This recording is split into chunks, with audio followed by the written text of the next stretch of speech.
India പോലുള്ള ഒരു സ്ഥലത്ത് എം-ബി-ബി-എസിന് അഡ്മിഷൻ കിട്ടുക എന്ന് പറയുന്നത് it's not an easy task. അത്രമാത്രം ബുദ്ധിമുട്ടാണെന്നുള്ളത് നമുക്ക് ഇതിനോട് മനസ്സിലാക്കുന്നുണ്ട്. പക്ഷേ ഇന്ത്യയിൽ കിട്ടുന്ന അതേ സിലബസിലും, അതേ ഫാക്കൽറ്റീസിലും, അതേ ഫെസിലിറ്റീസും നമുക്ക് കിർഗിസ്ഥാൻ പോലുള്ള ഒരു രാജ്യത്ത് കർണാടകയിലെ തന്നെ വൺ ഓഫ് ദ ബെസ്റ്റ് യൂണിവേഴ്സിറ്റിയായ എനപ്പോയ യൂണിവേഴ്സിറ്റിയിലെ സർട്ടിഫിക്കേഷൻ കിട്ടിക്കൊണ്ട് നമുക്ക് എം-ബി-ബി-എസ് പഠിക്കാൻ പറ്റിയ അത് കുറേ പേർക്ക് എം-ബി-ബി-എസ് സ്വപ്നം കാണുന്ന കുട്ടികൾക്ക് വലിയൊരു ആശ്വാസമാവും അല്ലേ?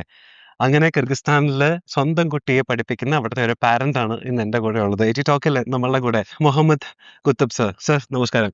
നമസ്കാരം. സർ, ഈ എം-ബി-ബി-എസ് സ്വപ്നം കാണുന്ന ഒരുപാട് കുട്ടികളുണ്ടായിരിക്കും. എം-ബി-ബി-എസിന് നമ്മളുടെ കുട്ടികളെ വിടണം എന്ന് ആഗ്രഹിക്കുന്ന ഒരുപാട് പാരന്റ്സ് ഉണ്ടായിരിക്കും. അതെ. അവരെയൊക്കെ റെപ്രസെന്റ് ചെയ്താണ് സാർ അതെ. എന്റെ മുമ്പിലിരിക്കുന്നത്. തീർച്ചയായും. നമ്മുടെ കിർഗിസ്ഥാൻ പോലുള്ള ഒരു രാജ്യത്ത് ദ ഫസ്റ്റ് അഡ്മിഷൻ സാറിന്റെ മകനാണെന്ന് പറയപ്പെടുന്നു.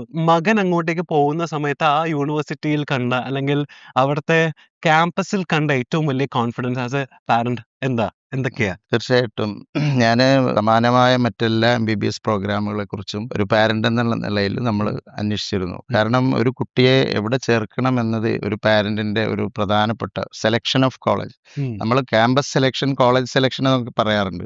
പക്ഷെ selection off campus and selection of college is very important ഒരു പാരന്റിന്. ആ അർത്ഥത്തില് ഞാന് മണിപ്പാൽ നോക്കിയിരുന്നു. പിന്നെ വേറെ പല ഉക്രൈൻ, ജോർജിയ, ഉക്രൈൻ വാർ വന്നതുകൊണ്ട് പിന്നെ അത് നടക്കില്ല എന്ന് വന്നു. പക്ഷെ ഒരുപാട് രാജ്യങ്ങളിലേത് നമ്മളിങ്ങനെ നോക്കിയിരുന്നു. ഈജിപ്ത്, പിന്നെ പല രാജ്യങ്ങളും ഇങ്ങനെ വന്നിരുന്നു. Kazakhstan, Uzbekistan. പക്ഷേ ഇന്ത്യയിൽ തന്നെയുള്ള ഒരു ഡീംഡ് യൂണിവേഴ്സിറ്റി വിദേശത്ത് ഇങ്ങനെ ഒരു പിന്നെ കോഴ്സ് ആരംഭിക്കുന്നു. അതും സ്വന്തം സിലബസിൽ, സ്വന്തം ഫാക്കൽറ്റികളെ വെച്ച് ഒരു ഇന്ത്യൻ ഫുഡും ഇന്ത്യൻ പിന്നെ അറ്റ്മോസ്ഫിയറിൽ. അപ്പോൾ തീർച്ചയായിട്ടും കുട്ടികളെ സംബന്ധിച്ച് നമുക്ക് ഒരു വിദേശത്തെ പഠിക്കുന്നു എന്നൊരു ഫീൽ വരില്ല.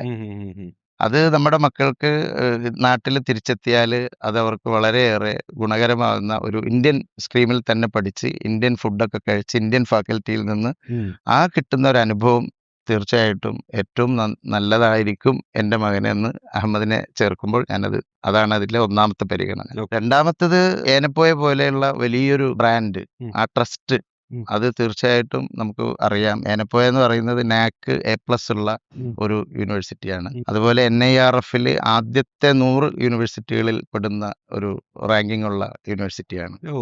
അപ്പോൾ അങ്ങനെയുള്ള ഒരു യൂണിവേഴ്സിറ്റി കിർഗിസ്ഥാനിലെ 100 വർഷം പഴക്കമുള്ള, പാരമ്പര്യമുള്ള, അനുഭവ സമ്പത്തുള്ള ഒരു യൂണിവേഴ്സിറ്റിയുടെ ഇൻഫ്രാസ്ട്രക്ചർ ഉപയോഗിച്ച് ഇന്ത്യയിലെ വിദ്യാർത്ഥികൾക്ക്, പ്രത്യേകിച്ച് ഇവിടെ അഡ്മിഷൻ കിട്ടാതെ പ്രയാസപ്പെടുന്ന ലക്ഷക്കണക്കിന് വിദ്യാർത്ഥികളും രക്ഷിതാക്കളും ഉണ്ട്. നീറ്റിൽ ക്വാളിഫൈഡ് ആവുന്ന ആളുകൾക്ക് എല്ലാവർക്കും അഡ്മിഷൻ ഇല്ല.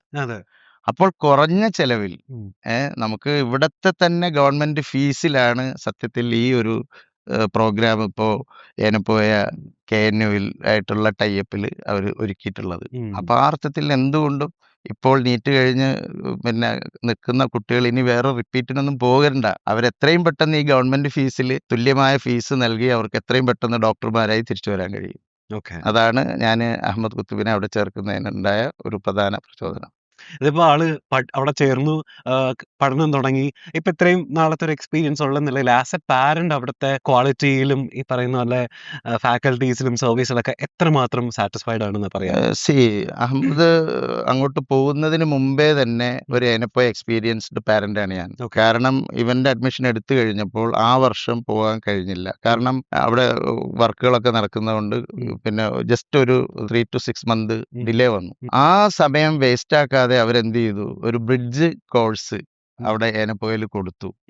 അത് അവിടുത്തെ PG സ്റ്റുഡൻസിന്റെ ഹോസ്റ്റലിൽ സൗകര്യം, താമസ സൗകര്യം, കെടാവറൊക്കെ ആദ്യത്തിൽ തന്നെ അനാട്ടമിയിലെ വളരെ പ്രധാനപ്പെട്ട അനാട്ടമി, ഫിസിയോളജി ഒക്കെ അവർക്ക് ഈ 3 months അത്യാവശ്യം അവിടെയുള്ള ഏറ്റവും സീനിയർ ആയിട്ടുള്ള ഡോക്ടേഴ്സിന്റെ പിന്നെ അധ്യാപകരുടെ മേൽനോട്ടത്തിൽ ഈ കോഴ്സ് നടത്തിയപ്പോൾ തന്നെ മനസ്സിലായി ഏറ്റവും നല്ല ഒരു സൗകര്യങ്ങളാണ് ഏനപ്പോയ പ്രൊവൈഡ് ചെയ്യാൻ പോകുന്നത്. കാരണം അതെല്ലാം ഫ്രീ ഓഫ് കോസ്റ്റ് ആയിരുന്നു. ഫ്രീ ആയിട്ടാണ് ആ ഫുഡും താമസവും ഈ പറയപ്പെട്ട പിന്നെ എന്താണ് ഒരു ഇൻട്രോ പോലെ. അത് വളരെ ഹെൽപ്ഫുൾ ആയിട്ടുണ്ട് അഹമ്മദിന്. കാരണം അഹമ്മദ് എന്ന് പറയുന്നത് MBBS പഠിക്കാൻ ആഗ്രഹമില്ലാത്തൊരു കുട്ടിയായിരുന്നു. പക്ഷേ ഇവരുടെ ആ ഒരു അപ്രോച്ചിലൂടെ അവരിപ്പോ ഏറ്റവും എന്താ പറയാ തൽപരനായിട്ടുള്ള, ഇപ്പോ നാട്ടിലൊക്കെ വന്നു കഴിഞ്ഞാൽ പാലിയേറ്റീവിലൊക്കെ വളരെ ആക്റ്റീവായിട്ട് ആ ഒബ്സർവർഷിപ്പിനൊക്കെ ഉള്ള ഇവിടെ പിന്നെ മംഗലാപുരത്ത് പോയി അങ്ങനെ ആ അർത്ഥത്തിലൊക്കെ വളരെ നല്ല ഒരു പിന്നെ കുട്ടിയായി ഒരു ഡോക്ടറായി വരാനുള്ള എല്ലാ ഇതിലേക്കും അവരെത്തിച്ചു. ഓക്കെ. അപ്പൊ എന്നെപ്പോലെ തന്നെയാണ് എൻ്റെ ആ ഡിസിഷൻ 100% ശരിയായിരുന്നു. ഓക്കെ. സാർ ഇപ്പോ എന്റെ മകന് എംബിബിഎസിൽ ചേർക്കണമെന്ന് എനിക്ക് ആഗ്രഹമുണ്ടെങ്കിൽ എനിക്ക് മകനില്ല കേട്ടോ. പക്ഷേ ആ. ഭാവിയിൽ എന്റെ മകന് എന്നെ പോയാൽ അവിടെ കിർഗിസ്ഥാനിൽ വിട്ടിട്ട് എനിക്ക് പഠിക്കണം എംബിബിഎസ് പഠിപ്പിക്കണമെന്ന് ആഗ്രഹമുള്ള ഒരു പാരന്റ് എന്ന നിലയിൽ ഉം. എന്റെ മകന് കിട്ടാൻ പോകുന്ന അഡ്വാൻറ്റേജസ് എന്താണ്? ആസ് എ പാരന്റ് എനിക്ക് കിട്ടാൻ പോകുന്ന അഡ്വാൻറ്റേജസ് എന്തൊക്കെയാണെന്നാണ് സാർ പറയുക? നമ്മളിപ്പോ ഇന്ത്യയിൽ പഠിക്കുകയാണെങ്കിൽ ഉം. നീറ്റ് സ്കോർ വളരെ ഹൈ ആയിരിക്കണം. ഉം. അത് അത്ര എളുപ്പമല്ല. ഉം. നമ്മൾ റിപ്പീറ്റ് എഴുതി എഴുതി എഴുതി ഒരു ഉം. പിന്നെ അതിന്റെ പുറകെ നടന്ന് ഉം. ഒരുപാട് സമയം വേസ്റ്റ് ആക്കാതെ ഉം. നമുക്ക് ഇന്ത്യയിൽ തന്നെ അംഗീകൃത ഗവൺമെന്റ് ഫീസ് എന്ന് പറയുന്നത് അറിയാം. ഉം. ആ ഫീസിൽ ഇന്ത്യൻ ഫാക്കൽറ്റികളിലും ഇന്ത്യൻ സിലബസിലും ഇന്ത്യൻ ഭക്ഷണ സൗകര്യങ്ങളും ഹോസ്റ്റൽ സൗകര്യങ്ങളോടുകൂടി ഉം. അവിടെ പഠിച്ചു കഴിഞ്ഞാൽ തിരിച്ച് ഇന്ത്യയിൽ വന്നു കഴിഞ്ഞാൽ ഉം. നമുക്കിവിടെ പ്രാക്ടീസ് ചെയ്യാനുള്ള എല്ലാ സൗകര്യങ്ങളും അവർ ഒരുക്കി തരും. ഉം. അതിനാവശ്യമായ കോച്ചിങ്ങുകളും ട്രെയിനിങ്ങുകളൊക്കെ FMG പോലുള്ള എക്സാമുകൾക്ക് ഉം. അവർ കോച്ചിങ് ഇതോടൊപ്പം കൊടുക്കുന്നുണ്ട്. ഉം. അപ്പൊ തീർച്ചയായിട്ടും ഇവിടെയുള്ള ക്യാമ്പസുകളിൽ പഠിക്കുന്ന കുട്ടികളെക്കാൾ ഒരു പടി മുന്നിലാണ് അവരുടെ സ്റ്റാൻഡേർഡ് എന്ന് എനിക്ക് ഉറപ്പിച്ച് പറയാൻ കഴിയും. അത് ഒരു ഉദാഹരണത്തിലൂടെ ഞാൻ പറയാം. ഞാനൊരു ആശുപത്രി നടത്തുന്ന ഒരു ആളാണ്. അവിടെ വരുന്ന ഡോക്ടേഴ്സിനെ ഞാൻ പലപ്പോഴും ഇന്റർവ്യൂ ചെയ്യാറുണ്ട്. അവരിവിടെയുള്ള സെൽഫ് ഫിനാൻസ് കോളേജുകളിൽ പഠിച്ച കുട്ടികളായിരിക്കും. ഉം. പക്ഷേ ഒരു ചെറിയ ഇഞ്ചുറി, കട്ട്സ്, വൂൺസ് ഒക്കെ ആയിട്ട് വരുമ്പോൾ തന്നെ അവർ പാനിക്കാണ്. ഉം. അവർക്ക് ആ ഒരു കോൺഫിഡൻസ് ഇല്ലാതെ അവർ പെട്ടെന്ന് റെഫർ ചെയ്യും ഉം. കാഷ്വാലിറ്റിയിലൊക്കെ ഇരിക്കുമ്പോൾ. പക്ഷേ ഞാൻ റഷ്യയിലൊക്കെ പഠിച്ച അവർക്ക് MD എന്നാ പറയാം, MBBS അല്ല. ഉം. അവരെ ഞാൻ അവിടെ പലപ്പോഴും പോസ്റ്റിംഗ് നടത്തിയപ്പോൾ അവർ വളരെ നല്ല മികച്ച രീതിയിലാണ് പേഷ്യന്റിനോട് അവര് എമർജൻസി കേസുകൾ അറ്റൻഡ് ചെയ്യുന്നതിലും. അപ്പൊ ആ കോൺഫിഡൻസ് ലെവൽ വിദേശത്ത് പഠിക്കുന്ന കുട്ടികൾക്ക് നമ്മുടെ ഇവിടുത്തെ സെൽഫ് ഫിനാൻസ് കോളേജുകളേക്കാൾ, ഒരുപക്ഷെ ഇവിടുത്തെ ഗവൺമെന്റ് കോളേജിൽ പഠിക്കുന്ന കുട്ടികൾക്ക് ഞാൻ അവരെ ഒരിക്കലും ഇത് ചെയ്യുന്നില്ല. അവർ വളരെ മികച്ച എന്താ പറയാ, ഉം. പേഷ്യൻസ് ഫ്ലോ ഉള്ളത് കൊണ്ട് അവർ നല്ല പ്രൊഫസർമാരുള്ളത് കൊണ്ട് അവർക്ക് നല്ലത് കിട്ടുന്നുണ്ട്. ഉം. പക്ഷേ സെൽഫ് ഫിനാൻസിൽ അത് ഗ്യാരണ്ടീഡ് അല്ല. ഉം. അതുകൊണ്ട് ധൈര്യമായിട്ട് ഗദ്ദാഫി മകനെ അല്ലെങ്കിൽ പരിചയത്തിലുള്ളവരെ ഈ സ്കീമിലേക്ക് പറഞ്ഞു വിട്ടോ. ഇപ്പൊ സാറിന് പരിചയപ്പെടുന്ന സമയത്ത് ഇവിടെ PMC ഹോസ്പിറ്റൽ പൂച്ചക്കലിലെ ഫൗണ്ടറും CEO ഒക്കെയാണ് സാറ്. അപ്പൊ സാറിന്റെ മെഡിക്കൽ ഫീൽഡ് അത്രയും എക്സ്പീരിയൻസ് ഉള്ള ഒരാളെന്ന നിലയിൽ ഇപ്പൊ അഹമ്മദ് ഇത്രയും നാൾ അവിടെ പോയിട്ട് പഠിച്ചിട്ട് അഹമ്മദിൽ കണ്ടിട്ടുള്ള ഒരു മാറ്റം എന്താ? ഇപ്പൊ സാർ പറഞ്ഞ പോലെ ഒരു ഹൈ ക്വാളിറ്റി ഓഫ് സ്റ്റാൻഡേർഡ് നിലനിർത്തുന്ന ഒരു ക്യാമ്പസ് സിലബസ് എന്നുള്ള നിലയിൽ ആളില് വ്യക്തമായിട്ട് പ്രകടമായിട്ട് കണ്ടിട്ടുള്ള മാറ്റങ്ങൾ അതിന് ശേഷം എന്തൊക്കെയാണ്? അഹമ്മദിന്റെ ഒരു കോൺഫിഡൻസ് ലെവൽ ഇമ്പ്രൂവ് ആയിട്ടുണ്ട് ഉം. വളരെ. കാരണം ഞാനിപ്പോ വീട്ടിൽ തന്നെയുള്ള സിക്കായിട്ടുള്ള ആളുകളെ അഹമ്മദാണ് ഇപ്പൊ മാനേജ് ചെയ്യുന്നത്. ആഹാ. അഹമ്മദിന്റെ മൂത്ത ഇത്ത ചൈൽഡ്ഹുഡ് ഡയബറ്റിസ് ആണ്. അവൾക്കുള്ള ഇതൊക്കെ എന്താണ്, ഇൻസുലിൻ ഉം. അഹമ്മദാണ് എടുക്കുന്നത്. അതുപോലെ എൻ്റെ മദർ സിക്കാണ്. അപ്പൊ മദറിനെ കെയർ ചെയ്യുന്ന കാര്യത്തില് പിന്നെ ഈ പറഞ്ഞ പോലെ പരിസരത്തുള്ള പാലിയേറ്റീവ് വിസിറ്റിലെല്ലാം അഹമ്മദ് ഇപ്പൊ ആക്റ്റീവാണ്. ഉം. അപ്പോൾ ഹോസ്പിറ്റലിലുണ്ട്. ഞാനിപ്പോൾ അവനോട് പറയാറുണ്ട്, ഹോസ്പിറ്റലിൽ കുറച്ച് സമയം പോയി ഒബ്സർവ് ചെയ്യണം അവിടെ വരുന്ന പേഷ്യൻസും കേസുകളൊക്കെ. അപ്പോൾ തീർച്ചയായിട്ടും അങ്ങനെ ആ ഒരു എന്താ പറയാ, ഇപ്പോൾ ഒരു സെമി ഡോക്ടർ എന്ന രീതിയിൽ ഈ സെക്കൻഡ് ഇയർ കഴിഞ്ഞപ്പോൾ തന്നെ ഇപ്പോൾ തേർഡ് ഇയറിലേക്ക് ആയി. അപ്പോൾ ഇനി ഞാൻ അഹമ്മദിനോട് പറഞ്ഞു, ഒരു തേർഡ് ഫോർത്ത് ഒക്കെ ആകുമ്പോഴേക്ക് ഉം. ക്ലിനിക്കലി ഉം.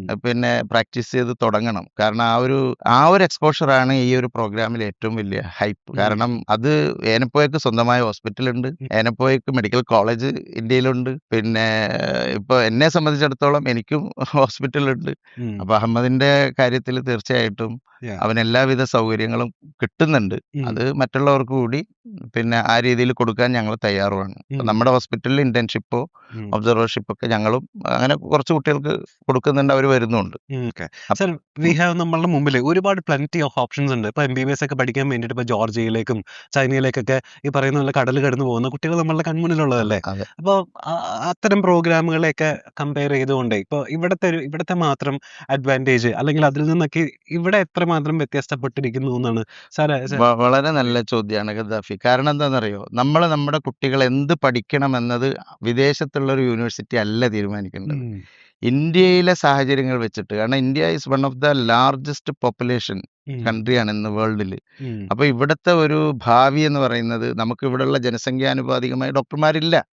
അതൊരു യാഥാർത്ഥ്യമാണ്. ഒരുപക്ഷെ കേരളത്തിൽ കൂടുതൽ ഡോക്ടർമാരുണ്ടായിരിക്കാം, പക്ഷേ ഈ മറ്റ് സംസ്ഥാനങ്ങളിൽ അതില്ല. അപ്പൊ തീർച്ചയായിട്ടും ഇന്ത്യയിലേക്ക് ഉപകാരപ്പെടുന്ന ഒരു സിലബസ് പഠിക്കുന്ന സ്ഥാപനങ്ങളെയാണ് നമ്മൾ ഓപ്റ്റ് ചെയ്യേണ്ടത്. ചൈനയുടേതോ ജോർജിയയുടേതോ പഠിക്കുന്നതുകൊണ്ട് കുഴപ്പമൊന്നുമില്ല. കാരണം അവരുടെ പ്രോഗ്രാമുകൾ അതിൻ്റെതായ രീതിയിലുള്ള മെറിറ്റ്സ് ഉണ്ട്. പക്ഷേ ഇന്ത്യൻ സ്ട്രീമിൽ തന്നെ പഠിച്ചു വരുന്നവർക്കാണ് ഇന്ത്യയിൽ ഇവിടുത്തെ രോഗികളെയും ഇവിടുത്തെ സംവിധാനങ്ങളോട് പോകാൻ കഴിയുക. അതുകൊണ്ട് ഞാൻ പരമാവധി സജസ്റ്റ് ചെയ്യുന്നത്, നിങ്ങൾ വിദേശത്ത് ജോലി നോക്കുകയാണെങ്കിൽ ചിലപ്പോൾ നിങ്ങൾക്ക് അങ്ങനെയുള്ള യൂണിവേഴ്സിറ്റികളായിരിക്കും ഭേദം. പക്ഷേ ഇന്ത്യയിലാണ് നിങ്ങൾ പ്ലാൻ ചെയ്യുന്നതെങ്കിൽ, ഇപ്പൊ അഹമ്മദിനെ സംബന്ധിച്ചിടത്തോളം ഇവിടെ ഹോസ്പിറ്റൽ ഉള്ളത് കൊണ്ട് അഹമ്മദ് എന്തായാലും കുറച്ച് സമയം ഇവിടെ ചെലവഴിക്കണം. ഇനി അതല്ല, WHO പോലുള്ള പ്രോജക്റ്റുകളിലും അഹമ്മദ് ഇൻവോൾവ് ചെയ്യാം. കാരണം എനിക്കുള്ള കണക്ഷനുകളൊക്കെ ഞാൻ ആ നിലക്കും അഹമ്മദിനോട് പറഞ്ഞിട്ടുണ്ട്.